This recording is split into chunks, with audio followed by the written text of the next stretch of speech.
15 years ago, he was tasked for host of a large ceremony for over 1,500 people. Fear and panic. So he was asked to attend a Toastmasters meeting, and he's been a member ever since. Tom started a club that successfully chartered, and he's been a club leader and an officer, area and division director, and he just recently, as we all saw, achieved his DTM. So congratulations, Tom. And he is going to share with us a dynamic presentation about engaging with millennials. And maybe some of us have a head start on it, and some based on the look in the room. Welcome, Tom Macisso. Thank you very much for that warm introduction. I'm glad I wrote it. I want to, first of all, thank you for attending. And I want this to be interactive. I'm going to ask you questions, and I don't feel offended if you just say, hey, Tom, hey. I want to be able to answer your questions when they're fresh in your mind. And we'll just have a conversation, because I think that's the best way to have these workshops. And whether you're in one of these presentations or you just, in the coffee room or in someplace else, it's really helpful. And I am so glad that we're back to in-person. So I have a question for everybody in the room. Do we like movies? Yeah. Raise your hand if you like movies. No, I'm talking about clean ones now. So most of us, I think, enjoy movies. Please turn around to the person next to you, beside you, and just talk about your favorite movie quickly, maybe in about 20 seconds or so. What's your favorite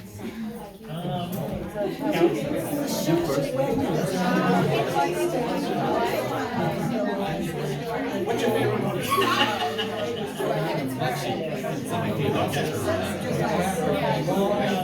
I'm the Godfather.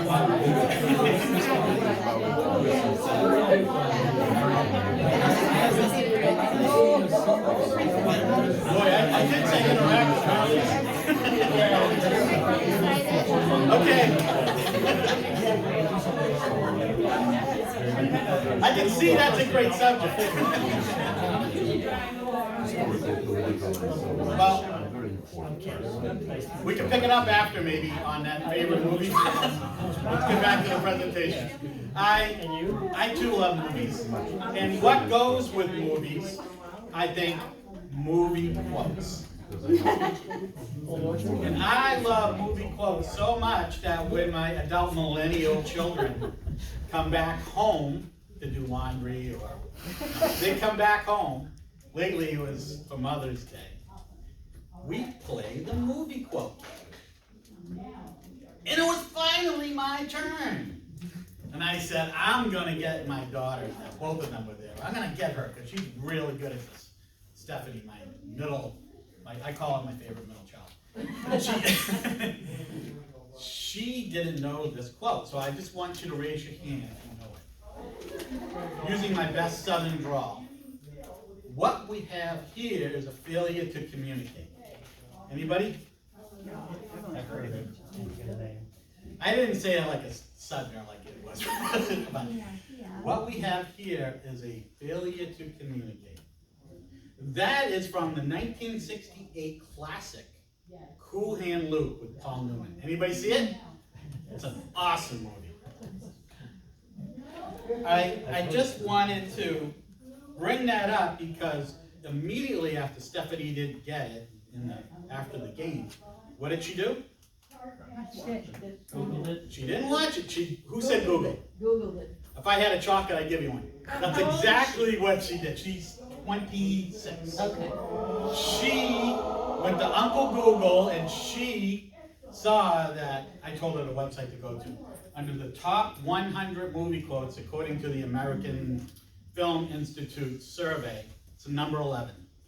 I can get into what the other top ones were later, but It's number 11 of the favorite movie quotes.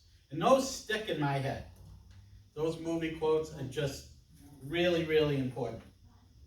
Are you going to tell us what the age is of millennials? Yes. 'Cause I don't know. Okay. You're ruining it. I am though. No, that is an important point. So, fellow baby boomers, Gen X's, millennials, and Gen Z's, the purpose of my presentation today is not to quote you on and get your favorite movie quote, but it is to show that there are differences within these demographics. Now, there's a lot of Toastmasters that are baby boomers.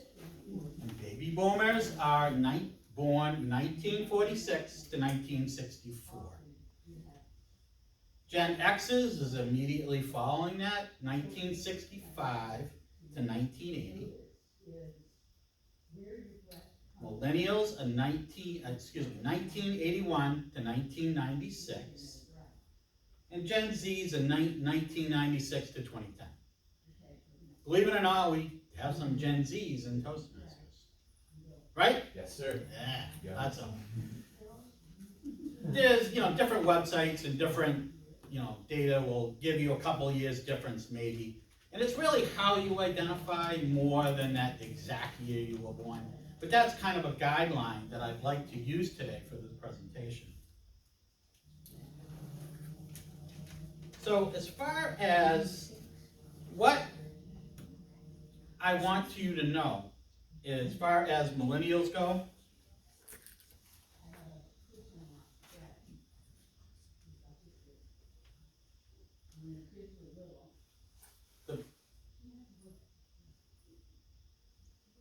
when I did this research for actually a Toastmaster speech a couple years ago, I immediately became a better father, a better high school teacher, because I teach special education in the high school, but I also get involved with other things at the high school for general ed students. I became a better leader at my club because I went to Patty was there, the International Convention a couple years ago in Nashville. And as some of you may know, the people running for office for our international director, they have booths. And you can ask them questions about why we should vote for you, because the people there generally vote.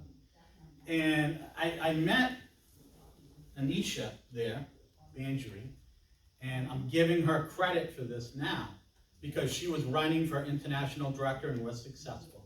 She's, at the time, was 32.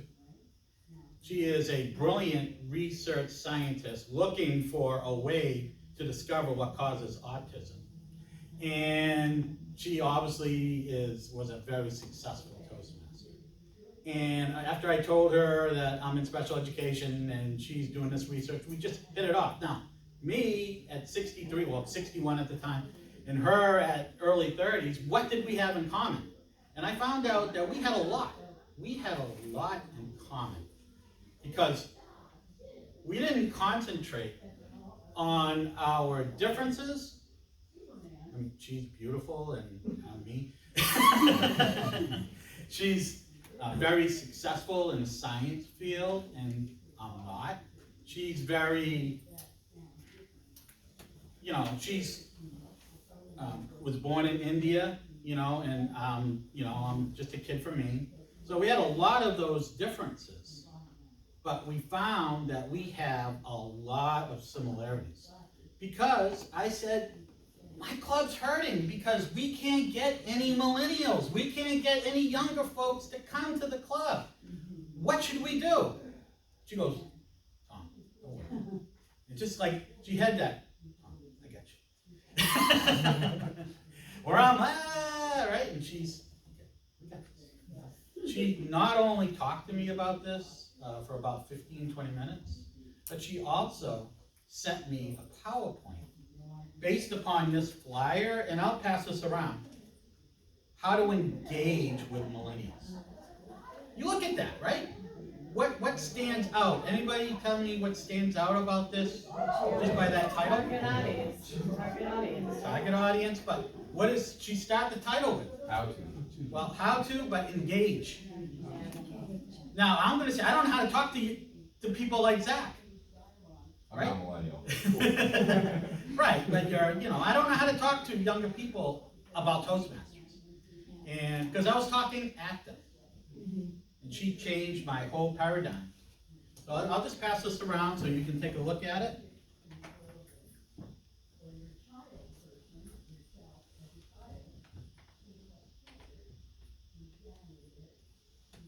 So let's talk a little bit about millennials now. And this is from data that I've done some research on. So if you don't have these traits and you happen to be a millennial, it's just data. Okay? So millennials often value education. They're at ease with technology. Now I had to stop on that one because I am not. I am not at ease with technology. Technology is not my friend. But then I thought about that. I went to high school where there was one computer the size of that wall. Anybody else remember that? There was not something like this, and I didn't get a cell phone until after, like I was in my mid-20s. It's just a whole different lifestyle of not learning technology. Some agree with that, some don't, but it's part of their education, it's part of their upbringing. So instead of me having to relearn something at my age, or back then, even a little bit in my mid-20s or late 20s, they grew up with it. So that is a key difference.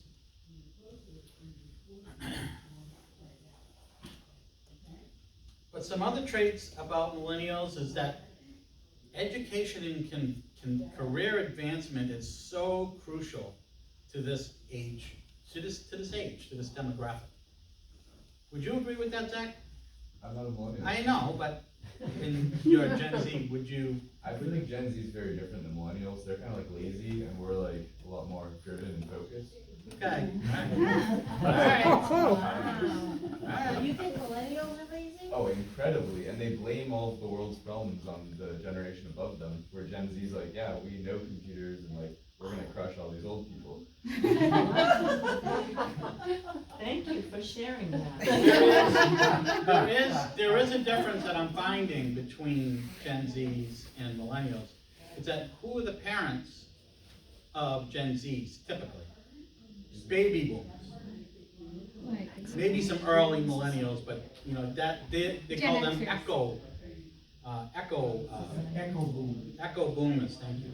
I lost my train of thought there. So anyway, that's where I think that comes from, where you'll have a difference between millennial and then the younger groups. I think the biggest difference with Gen Z is that we grew up with iPhones, which is like huge.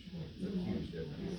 It's like we know everything, we've had access to everything forever, so it's like almost finding motivation to do anything since like, everything's so easy for us. And as a teacher, I just want to add to that. As a Gen Z, so how do you compare that to the millennial? Millennials are like still slower with the iPhones and the technology. So they're like us boomers then. Like not quite as bad, but like Don't forget it's Gen like- X. That it's was more like good. an extension of Gen Z, where It's millennials very is true. like So like do we separate. frustrate the Zs? Oh, yeah, You're a millennials. source of frustration. Just like Millennials didn't have. No, there is a not you difference. specifically. No, believe me, I'd be really frustrated. You might have seen it at a supermarket or an department store or something.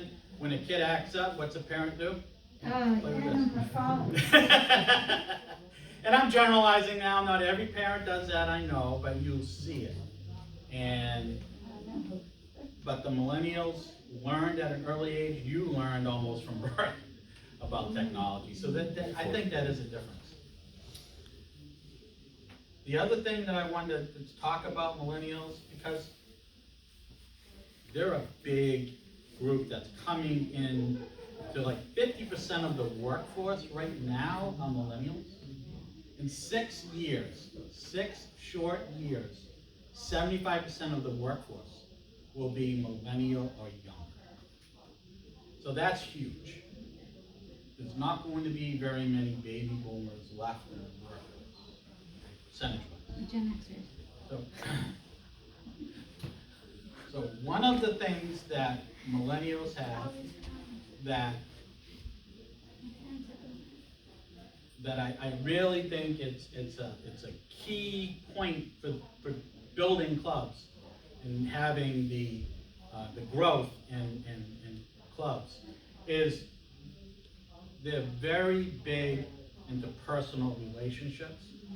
And they're not, like, I'm a baby boomer, like when I join a company, my value is to that company. In other words, if I am successful, that company will like me and I'll stay there and just think about it. Millennials, for the most part, were the generation, again, data speaking now, not in all cases, but had daycare centers at a larger extent. They had maybe more single parents, unfortunately, or both parents were working. Those things, you know, where that culture changes from those experiences. So that's where I think the paradigm shift happens because of what happened with the need for two incomes in the household and things like that. So one of the things that I want to point out is that when you have different age groups in your club, take advantage of what their strengths are. Technology, yeah, give it to somebody like Zach. He's gonna, okay, no problem. You know, and give it to, give the social media marketing to millennial because they've done it before. If you are looking for ways to engage the newer members, consider what they'll gain from Pathways. Consider everything that they'll get from level 3, level 4, and level 5s in Pathways. They don't value, again, like I said, maybe the club itself as much as I might in my age demographic, but they will value personal relationships. Personal relationships are really important to members of I keep wanting to say younger generation, but millennials or Gen Zs. So you want to have those personal relationships. And they also like core values that can be tied into our core values of Toastmasters. You know, you just keep reminding them that you're part of a successful organization based on integrity, service, and all the other core values that we have. So it's really important to tie in these types of things with millennials. And don't say, let's do it for the club. There's a lot of places, in a lot of cases, I mean, that's not going to be important to them.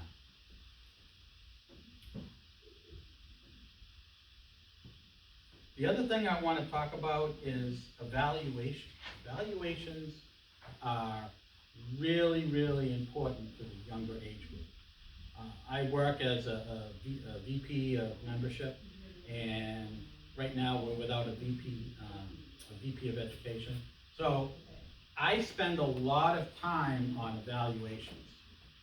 And I coach some folks that are newer at evaluations because I know, I'm picking on you again, Zach, but you know, it's really important that you answer specific questions and do that ask before they give the speech. Is there anything else you're looking for that I can help you with during your speech? That is really important to Gen Zs and some millennials. So take the time and ask them, what else can I help you with? And Also, I think evaluations, not getting too much into the woods about that, because it's not a talk about evaluations, but I want you to use the Toastmaster method of what you did right and what you did well, and then recommended improvements. But the challenge part I find is especially important for these younger folks. This is what I would like for you to work on, or this is what would be helpful for you to work on in your future presentations. So as far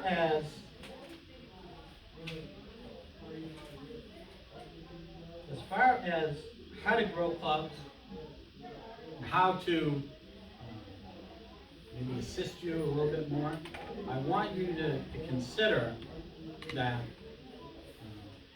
a way to avoid maybe misunderstandings and maybe gripes and personality conflicts is to just consider the differences in the demographics, and it's always best to just ask and clarify before you have these conflicts, because if you don't clarify, it's a lot harder to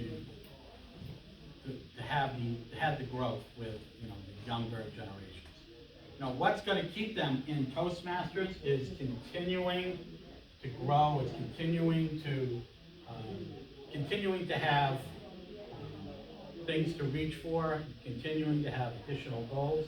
And if we don't do that, and if we don't clarify, I got to tell you, and then Blueberry Hill and the club that Donna and I are in, we have we just have a new Toastmaster that says, I tried to get in the pathways and I couldn't. Okay. Well, when can we get together? Because if you're new, it's confusing. And you don't have like the time, or, I'm sorry, Zach, I'm gonna pick on you again, the attention span to look for it. You're gonna say, I just learned there are 2 websites today, so that helps. so, but we as a group, we think we need to do a better job with clarifying what those questions are. Because, as we all know, it's cumbersome and it's difficult, and one of my favorite sayings is a confused mind says no. What do I mean by that? That means that if you're confused, when it's time to renew your membership, you're going to say no. And I don't want that to happen. We need those Gen Zs, we need more millennials. We also need more baby boomers and Gen Xs, but we need to have that youth in our club.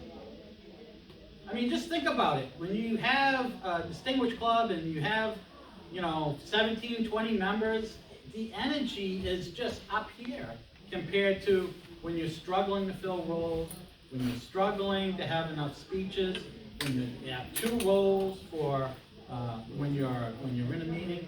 It's great to have who wants to speak, and we got 3 speakers. Oh, okay, let's not do table topics this time. Let's have 5 speakers. Those are great problems to have, and that's what I'd like to continue. And there's other techniques, and I'm working with some people at Blueberry Hill, my home club, is to learn how to draft, techniques to draft a speech and ideas for speeches and all of these things that are really important. And that if we don't clarify, like if you can't think about what to say and what to talk about in a speech, that's something that we have to have a conversation about. I have a question. How do you get them into the club in the first place? Because we had, at Washington Valley, we had a 22-year-old join our club, and she was great. She was really comfortable with people older than herself.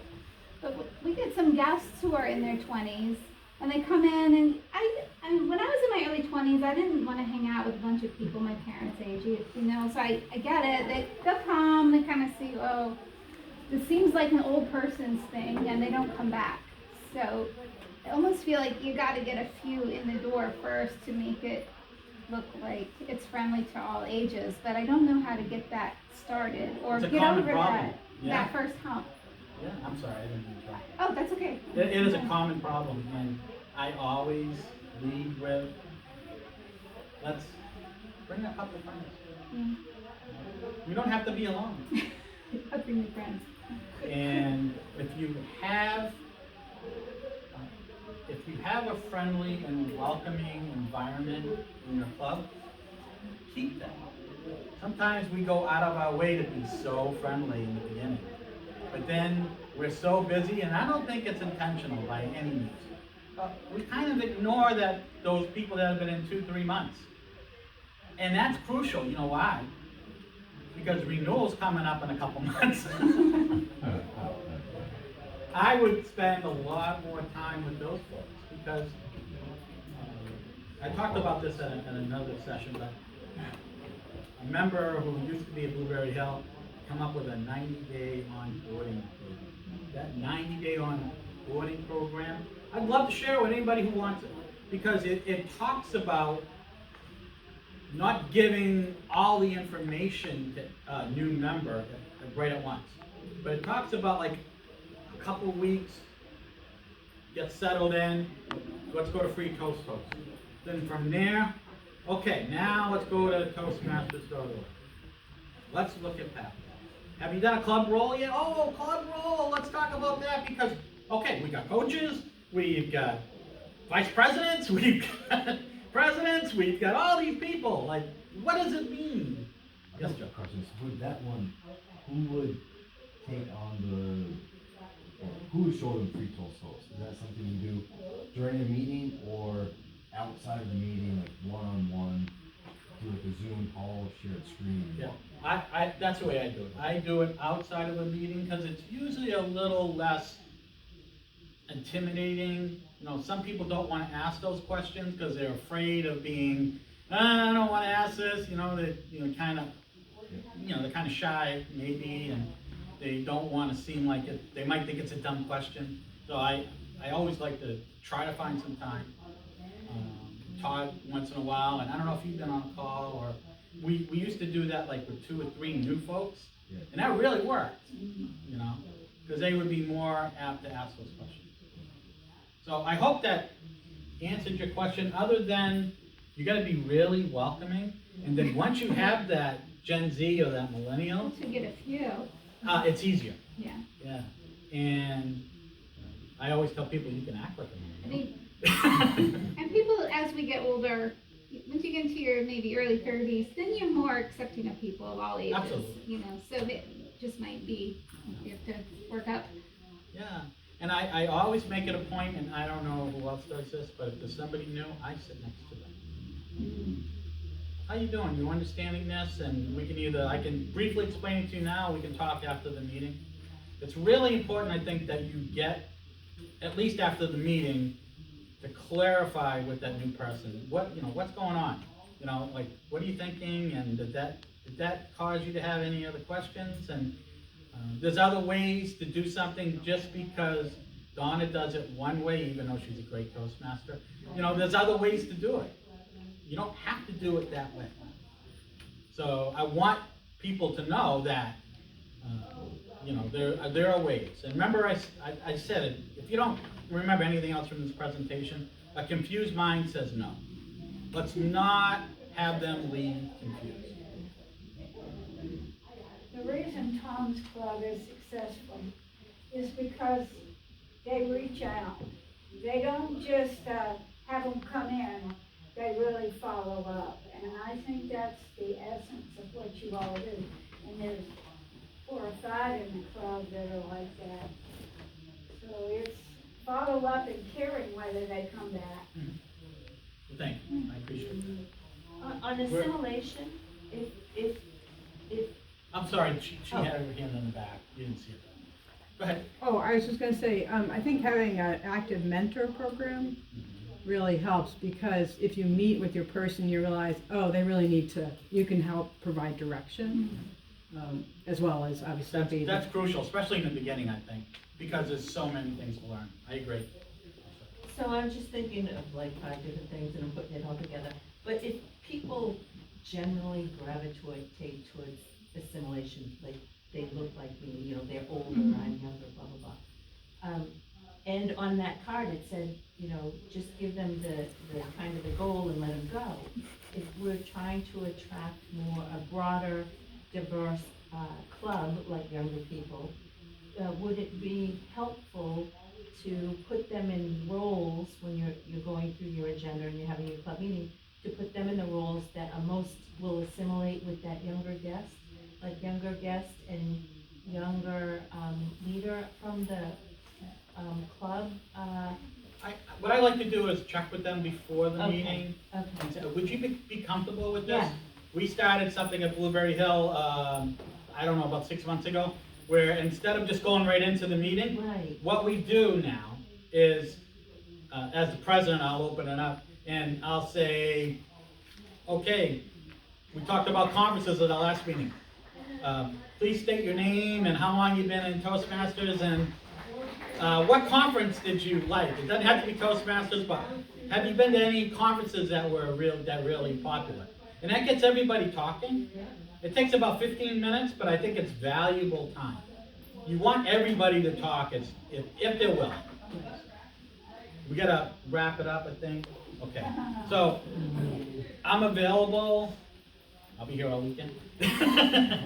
If you want that 90-day onboarding, I want you to reach out to me. I'll be happy to send it to you. It's not mine. It's by a Toastmaster, or used to be a Toastmaster named Todd Rothstein. It's a great document. So, but just one more thing to wrap it up is that don't be afraid of different demographics. We can all work together. We have more similarities than we have differences. So thank you.